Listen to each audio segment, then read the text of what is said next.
इतिहास में तकरीबन सभी सभ्यताओं में सत्ता और ताकत के लिए खून की नदियां बही हैं। अगर शासक अच्छा होता है तो जनता खुश रहती है, लेकिन अगर शासक क्रूर हुआ, तानाशाह हुआ, तो प्रजा को खून के आंसू रोने पड़ते हैं।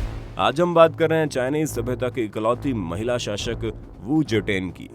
ये बहुत ही खूबसूरत, अट्रैक्टिव और क्रूर स्वभाव वाली महिला थी, जिसने सत्ता हासिल करने के लिए पहले तो अपने बच्चों को मरवा डाला, उसके बाद अपने ही बेटे से शारीरिक संबंध बनाए। वीडियो में आखिर तक बने रहना हमारे साथ। वू जेटियन का जन्म अपने समय के एक अमीर चाइनीज परिवार में हुआ। घर परिवार में किसी चीज की कमी नहीं थी, लेकिन महिलाओं पर कुछ ज्यादा ही बंदिश थी।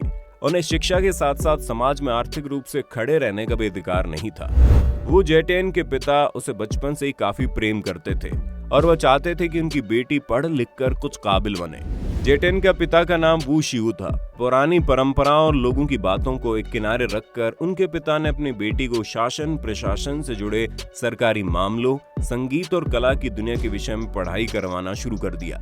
वू जेटेन धीरे धीरे संगीत, साहित्य, लेखन और राजकाज के मामले में वो आगे बढ़ती गई। आगे चलकर वो अपने सब्जेक्ट में परफेक्ट होती चली गई। धीरे धीरे जेटेन की उम्र 14 साल की हो गई।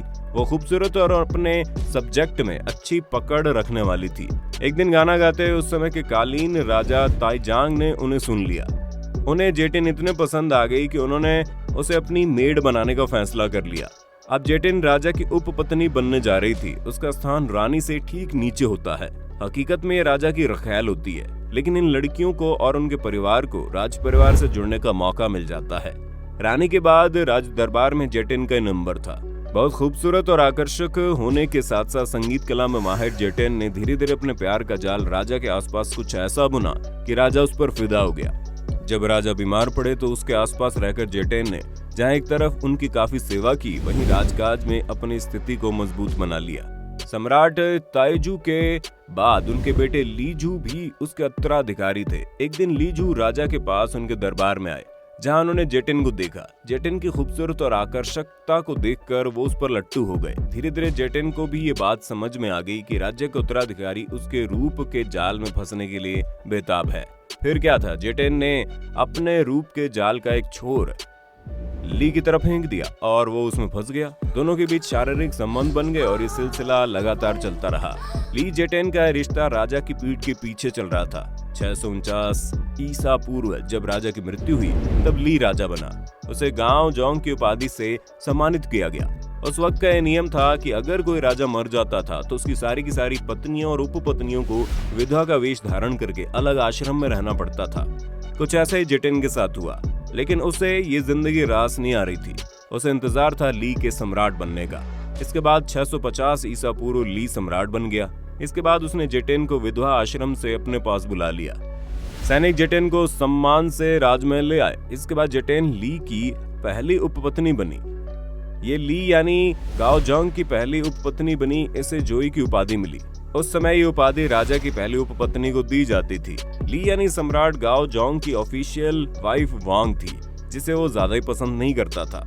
रानी वांग मां नहीं बन सकती थी। इधर जेटेन के मन में सपना था वो किसी भी तरीके से रानी वांग को हटाकर उसकी जगह खुद राज्य की साम्राज्ञी बन जाए।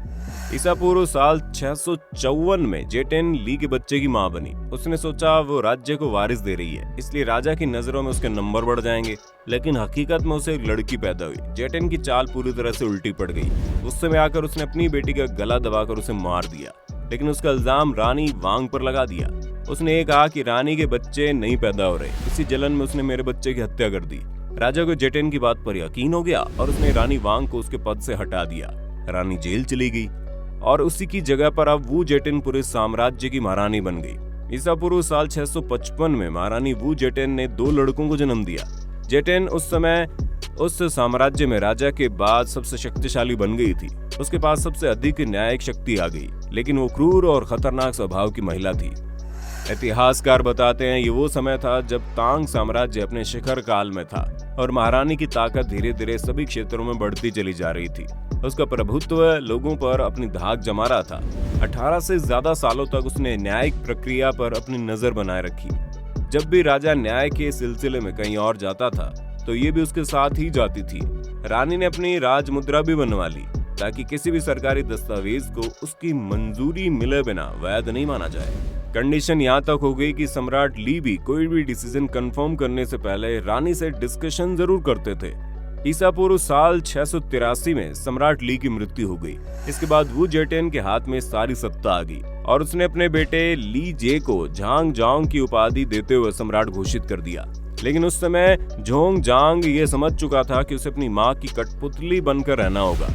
उसने अपनी माँ को मरवाने की योजना बनवाई, लेकिन इस पर इम्प्लीमेंट होने से पहले ही महारानी को इसकी योजना का पता चल गया। लिहाजा उसने अपने बेटे को झोंग जांग, उसकी पत्नी डोबियर जेटियन और उसके तमाम साथियों को जेल की सलाखों के पीछे डाल दिया। राज सिंहासन एक बार फिर खाली हो गया। महारानी तो जल्द ही नए सम्राट की घोषणा करने वाली थी, क्योंकि उस समय की प्रजा किसी स्त्री के अंडर में रहना अपना अपमान समझती थी। प्रजा किसी स्त्री के राज में नहीं रहना चाहती थी। लिहाजा रानी ने अपने छोटे बेटे ली डॉन को सम्राट बना दिया और उसे रुईजांग की उपाधि दी। हालांकि ये केवल नाम का राजा था, असली शासन रानी जेटियन ही कर रही थी। लेकिन इसके बाद जेटियन ने क्रूरता की जो नई कहानी लिखी, उसने चीन के इतिहास को हमेशा के लिए कलंकित कर दिया। राज दरबार में राजा की कुर्सी पर महारानी ही बैठा करती थी, वही सारे फैसले लिया करती थी। राज्य में अपनी सिचुएशन को और मजबूत करने के लिए उसने अपने तमाम विरोधियों को मौत के घाट उतारना शुरू कर दिया। उसने अपने परिवार में ही लोगों को मारने का सिलसिला शुरू कर दिया। उसने अपने पोते पोतियों को भी मारने का आदेश दे दिया। इस दौरान महारानी ने बड़े पैमाने पर लोगों की हत्या करवाई और उन्हें आत्महत्या करने के लिए भी मजबूर किया। महारानी का स्पाई नेटवर्क इतना ताकतवर था, इसका पता इस बात से चलता है कि अगर उसके साम्राज्य में कोई भी उसके खिलाफ योजना बनाता है तो उसकी खबर पहले ही महारानी को पता लग जाती थी और महारानी अपने विरोधियों के कोई एक्शन लेने से पहले उनको कुचल डालती थी। उनके जासूसों का नेटवर्क उनके साम्राज्य में उनको स्टेबिलिटी देने में इंपॉर्टेंट रोल प्ले करता था। लेकिन इसके बाद महारानी ने जो काम किए, उसने लोगों में उसकी छवि को और अच्छा किया। महारानी का मानना था कि आपको धोखा देने वाला आपका ही कोई अपना होता है, इसलिए अपने शासन प्रशासन के सभी पदों में अपने परिवार के किसी भी व्यक्ति को नहीं रखा, बल्कि जनता के बीच से निकालकर योग्य व्यक्तियों को उन पदों पर रखा। इससे लोगों के मन में महारानी के प्रति भरोसा बढ़ गया। राज्य की इकोनॉमी ग्रोथ करने लगी और लोगों का लिविंग स्टैंडर्ड सुधरने लगा। इसके बाद महारानी ने मध्य एशिया में चीनी साम्राज्य को बढ़ाने के लिए एक बड़ी सेना तैयार की और तिब्बत के पश्चिमी हिस्से तक अपने साम्राज्य को बढ़ा दिया। महारानी बौद्ध धर्म को मानती थी और उसने बौद्ध धर्म के कई धार्मिक स्थलों का निर्माण कराया। जेंट्स वाइल्ड गूज पगोड़ा हैनन प्रांत के लांगमैन गुट्टोस जैसे स्थान प्रमुख है। ये आज भी चीन में काफी पॉपुलर हैं और लोग इन्हें देखने के लिए बड़ी संख्या में यहाँ आते हैं।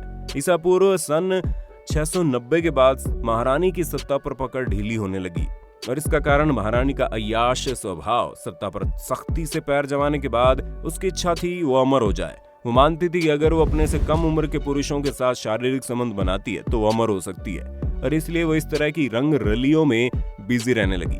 704 में महारानी के साम्राज्य में तख्ता पलट हो गया। महारानी का पहला बेटा ली जांग और उसकी बहू ने सत्ता पर कब्जा कर लिया। महारानी वू जेटियन अपनी सत्ता छोड़ने पर मजबूर हो गई। इसके बाद महारानी बीमार रहने लगी और 1 साल बाद उसकी मृत्यु हो गई। महारानी की कहानी हमें ये बताती है कि संसार में दौलत, शोहरत, रुतबा, रुपया, पैसा, शासन प्रशासन और ताकत हमेशा किसी के पास नहीं रहते। ये समय के साथ बदलते हैं। इंसान को कभी भी इंसानियत का साथ नहीं छोड़ना चाहिए, वरना वक्त का बेरहम चेहरा उसे सबक जरूर सिखाता है। महारानी ना तो अमर हो पाई, ना ही उसके हाथ में सत्ता रही। दोस्तों, हमें यकीन है ये स्टोरी आपको पसंद आई होगी। वीडियो पर अपनी राय देना जरूर। फिर मिलते हैं नए वीडियो में, तब तक के लिए जय हिंद, जय भारत, वंदे मातरम।